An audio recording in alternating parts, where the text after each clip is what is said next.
Ayan na guys, it is ready. So, abangan niyo ang kung paano ko ito ginawa. So, it is, ano bang tawag nito? Nakalimutan ko lang. Cheeseburger tortellini. Or beef cheeseburger tortellini. Ayan.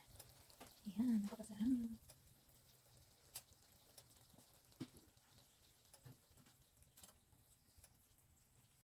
Hello! Good day everyone! Nagbabalik na naman ang inyong cute na Cosinera! Alright guys, for today's video ay mag-cooking series na naman tayo. Ayan, nabubulol na naman ako. So, ipapakita ko sa inyo how I cook this cheeseburger tortellini. So, ayan. Ginaya ko lang din ito sa ating YouTube University, no? Charing. So, ayan guys, may nag-start na pala akong lutuin at itong ating cheese tortellini natin, no. Ayan. Lulutuin natin siya in 5 minutes. Ayan. Make sure na i-double check niyo siya from time to time para hindi naman ma-overcook. So, madali ang pagluto lang ng ganitong pasta, guys. Ayan. So, by the way, guys, while checking dyan, no, may story time pala ako sa inyo. Kung napapansin nyo sa aking other videos na puro oversized t-shirt yung sinusuot ko, no?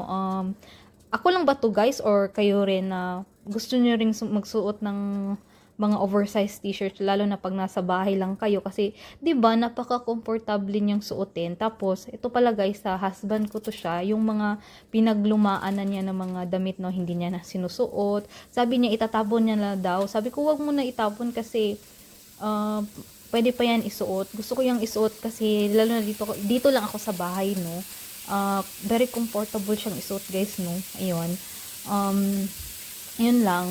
Tapos maganda pa naman yung mga shirt niya, walang butas or anything. Tapos yung hindi lang kasya sa kanya, guys. Tapos maganda din yung mga print ng mga t-shirt niya kasi mahilig yung mag-collect ng yung husband ko ng mga Marvel, Superman, mga ganun-ganun ng mga t-shirts. Yun.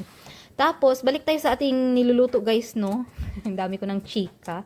So, ayun, eto nga, at iluluto na natin ang ating beef. Beef yung ginamit ko dito. Pwede kayong gumamit ng pork, ground pork, beef, or chicken. Depende na yan sa inyo. So, ayan. Pag nag-brown na siya, guys, pwede na ninyong i-add ang inyong bawang at saka onion, no? Ayan. Tapos naglagay ako ng konting paprika, etong paminta at saka asin. Ayan. And since guys, sa original videos nito, meron itong bacon. So supposedly it is a bacon cheeseburger tortellini. So since naubusan ako ng bacon, tapos hindi na ako nagpabili, no, pwede na yan. Kumuha lang ako ng konti dito sa aking beef na giniling na niluto ko kasi itatoppings natin siya mamaya. Supposedly crispy bacon yung itatoppings, pero since nga wala akong bacon, so pwede na yun. Wag na tayong maghanap ng wala, charing. So ayan, pagkatapos niyan, mag-a-add pala ako nitong ating diced tomato in can. Pwede rin kayong gumamit ng fresh na tomato, pwede rin yun. Nasa sa inyo yan na yun, guys. Ayan, haluin lang natin ng mabuti. Ayan, tapos, wag masyadong malakas yung apoy, guys, para hindi naman masunog yung niluluto nyo. Ayan. Tapos, mag-a-add ako nitong heavy cream or whipped cream. Pwede din kayong gumamit ng, tawag niyan, all-purpose cream, ganon. So, ito lang kasi meron ako dito, itong heavy cream or whipped cream ba ang tawag dyan. So, pwede kayong mag-add ng 1/2 cup. Depende na yun sa inyo kung gaano kadami ang niluluto nyo. So, sa akin, konti lang naman. Tapos, mag-add pala ako dito ng 4 flavors or 4 types of cheese, no? 1 cup din yan. Yan. Pwede rin naman isang klaseng cheese lang ang gamitin nyo, guys.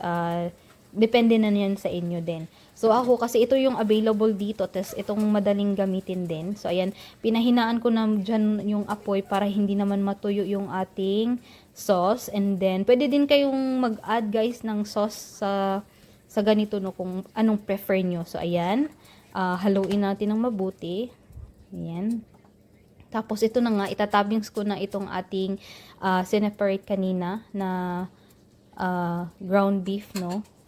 Tapos, maglalagay ulit ako ng cheese. Ayan. Mas maraming cheese, mas masarap, guys. Ayan. And then, bus na natin. And then, tatakpan ko siya ulit ng 3 minutes para lang matunaw ang ating cheese na sa ibabaw. Ayan. Ayan. Luto na, guys. So, thank you so much for watching. God bless. Bye-bye.